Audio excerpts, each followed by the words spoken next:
Another day, another vlog. Thank you Lord for this day. Grabe naman nga yung pagka-demanding nyo na gusto nyo araw-araw akong mag-vlog. Ay Diyos ko, ay napayag yun nga chinyo. Abay minsan kailangan ko din naman magpahinga at baka magdare-diretso to. Charis! Since matagal nga nang huli kong mag-upload ng pagluluto, samahan nyo muna ako ngayon at wala kayong choice kung hindi manood na lang dyan. Bago ko pa man nga balatan yung mga upo, nagsalang na muna nga ako ng kanin. Mahirap na, baka nakapagluto nga ako ng ulam, wala pa palang kanin. Bigla ko tuloy naalala dati nung meron nga kaming rice cooker, nakapagluto na nga kamit lahat ng ulam. Yun pala, hindi ko pala napindot yung kanin na sinalang ko dun. Ay Diyos ko, niyang buklat ke, abyasya po.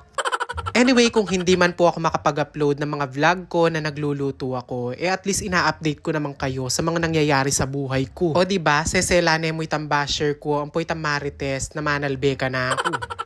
Kaya naman nagyangali ko magluto, basta i-update ko kung nanong gagawang ko kayong patingapon o masaya na itang marites, diba? Alam na alam ko kasi kapag malungkot yung aking marites, wala siyang napapanood na update sa akin.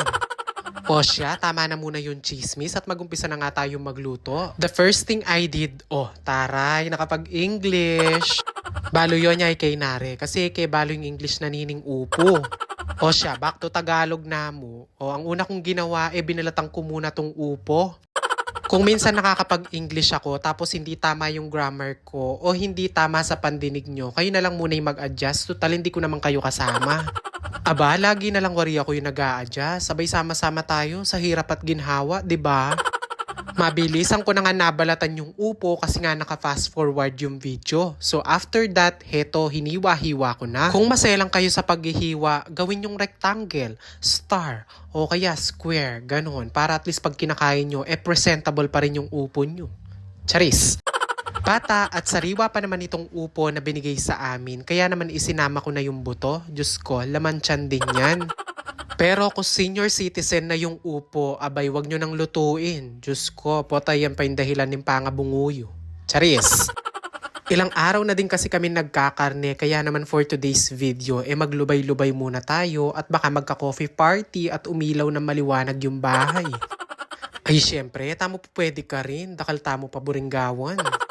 Nang matapos ko ngang hiwa-hiwain yung upo, heto, naluto naman din itong kanin. O at least, sure ta na makapangan nasi kasi maranong tamenes Natapos na din ako maghiwa ng bawang sibuyas na gagamitin ko nga sa paggisa. At heto, may pangsasahog nga pala tayo na pusit. Adobo nga palang pusit to na natira kahapon, kaya naman kukunin ko yung laman at yun nga yung ipangsasahog ko. O diba? Mindset ba? Mindset.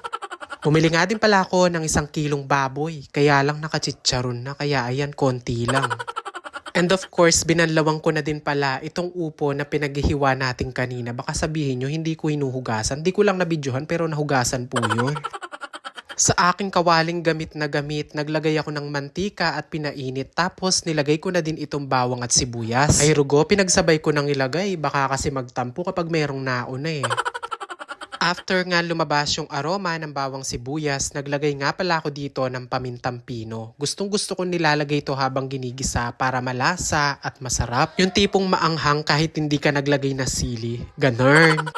Pagkatapos nga ng paminta ay nilagay ko na din dito yung ating mga pinaghiwang upo. O baka magtaka na naman kayo, hindi ako naglagay ng batis. Alam nyo naman, hindi talaga ako nagpapatis. Asin-asin lang, ganun. Imimix lang natin ng maayos yung upo para syempre pantay yung pagkakaluto. Ay nung may pihalo-halo yan po, half cook itang kabila. Ita namang kabila, lutong-luto Pakukuluan lang natin yan ng 1 hour. Uy atse, hindi baboy yan. Ay hindi, sabi na matatanda, baboy daw to, kaya lang yung bingi. Pagkatapos ng mga ilang minutong pagpapakulo dito sa upo, ayan, medyo malambot na siya kaya naman ilalagay na natin tong chicharong baboy. Pero syempre, kailangan meron munang taste test kung malutong.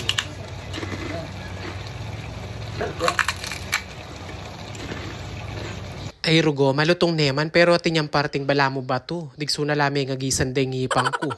At parang nga tuluyang lumambot yung nagbabatong chicharon lalagay natin dito sa upo.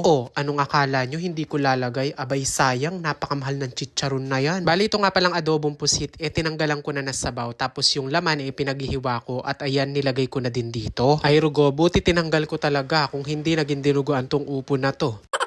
Bali, naghintay nga lang pala ako ng mga ilang minuto. Tapos ayan, ready to serve at ready to eat na nga itong ating ginisang upo. Ay, paalala, basic na ulam lang to, wag gawing sosyal. Kung wala ka pa naiisip lutuin for today's video, you can consider this. Pero kung hindi mo bet, scroll up. Saktong-sakto, malamig yung panahon ngayon. Diyos ko, ng kanyaman manaldok sabo.